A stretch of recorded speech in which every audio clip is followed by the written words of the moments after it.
Brian Gregory and the Phoenix Suns had another pick at 41 after they took Rasheer Fleming at 31. And a lot of us wanted the Suns to take a point guard. It seems like the last missing piece for the Suns. Unless they're really planning on moving forward with Colin Gillespie, but at this point they still haven't paid him and made that official, so we don't know. There are rumors, Sundo, that Tyus Jones is open to a return, and I think both of us are potentially open to a return for him as well under a new coach. Never again with Bud in that offense. But this kid, Koby Brea, out of Kentucky, he is a absolute sniper of the highest order. And so I can't really be upset with that. Like, I don't know if I can give this move an A+ or an A. Accumulatively, I feel like the draft was an A+ for Brian Gregory in his first draft. But this one pick, it's intriguing to me, but I'm not over the moon about it. But then again, if he's as good as it seems, the Suns just got themselves a Duncan Robinson, a Sam Hauser type, top end, hopefully maybe Klay Thompson. But Klay Thompson was an elite defender until he had his injury, Sundo. What are your thoughts right now on Koby Brea? I think I said something in our live stream I think I said something like, Brian Gregory did such a good job. I feel like I'm just going to let him have this pick and see what happens with it. We mentioned the Dayton connection with Brian Gregory there. So obviously there's some sort of relationship there with Brian Gregory that he knew about this kid. You mentioned the Toumani Camara pick 2 drafts ago that he was in on, and he knew that connection there and knew that Toumani was going to be good. And we see what Toumani is in Portland. So my line of thinking is, hey, let him have this one. My only reservation about this pick, yes, I know the kid's a lights out shooter. I don't expect him to be a good defender.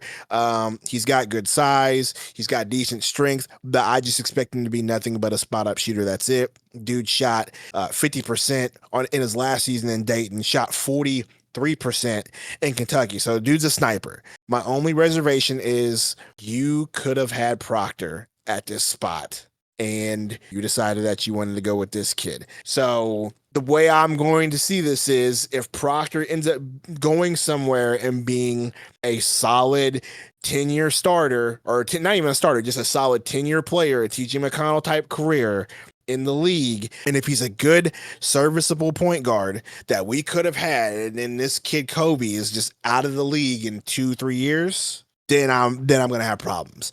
But until then, I'm gonna allow Brian Gregory to make this pick, because he did such a good job with the first 2 picks, moving up to get Fleming with Milo Watch. So I'm gonna let you have this one, bro. I trust you with the connection to Dayton, but don't let Proctor be that good and this kid be out of the league in 2 years, because I will be upset.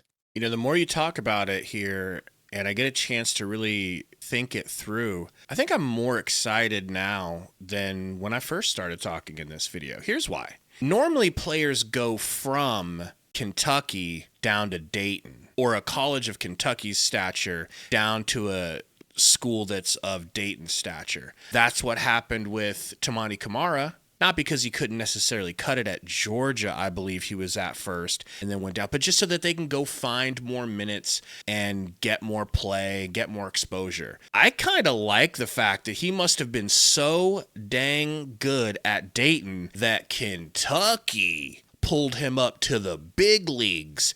And I can see a situation where you go up to Kentucky and they are much more loaded, so they don't really have a bigger role for you outside of just shooting the ball. That's probably what they specifically brought him in for. During the draft, they mentioned, 90 of his 160 some threes, whatever it was, I'm paraphrasing, were catch and shoot, but he can shoot off dribble. These are the sorts of things that remind me of Devin Booker playing on Kentucky, only catch and shoot. When Devin Booker came out, he was supposed to be a Klay Thompson clone. At best, he could reach Klay Thompson's career trajectory. And then you see him up close and you see him start to work and get better, and you're like, okay, this guy's actually blossoming into something else. Now, Booker was super baby boy young at the time. Brea is already 22 years old. So I know I need to chill on that comparison. I'm not saying that he's going to be the next Devin Booker.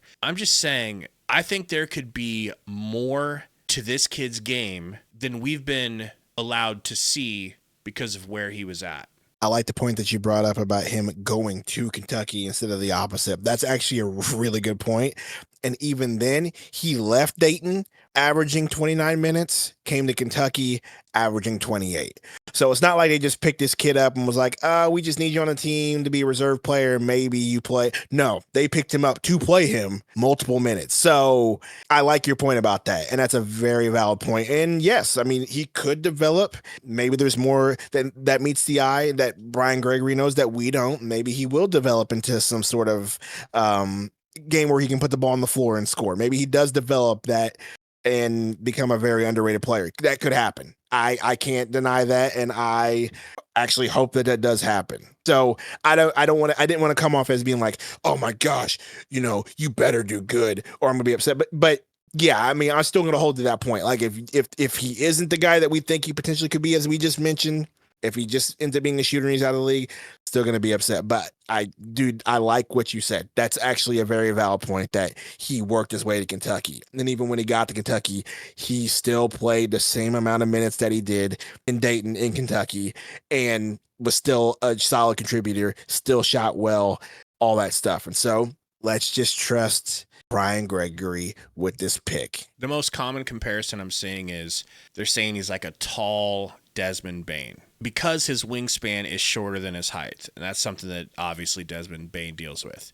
I would take a Desmond Bane sized Desmond Bane shooter, let alone a 6'6.25" Desmond Bane style shooter. You could also compare him to like a Kyle Korver. A guy that comes into the NBA and has a clear-cut thing. Just shoot, bro.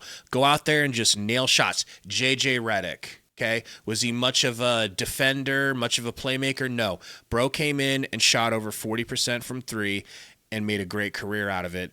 I think there is room for that on this team, especially now that we've gotten our height and we need to have shooters spread around Devin Booker and Jalen Green to make things easier on them. And the Suns apparently are looking at getting rid of either one of Grayson Allen and or Royce O'Neal. So this is a cheaper version of what those guys can do. I think I see the vision. Floor spacing. Thank you guys for hanging out with us. Let us know in the comments what you guys think of this Koby Brea pick. We'll see you guys soon. Thanks for hanging out.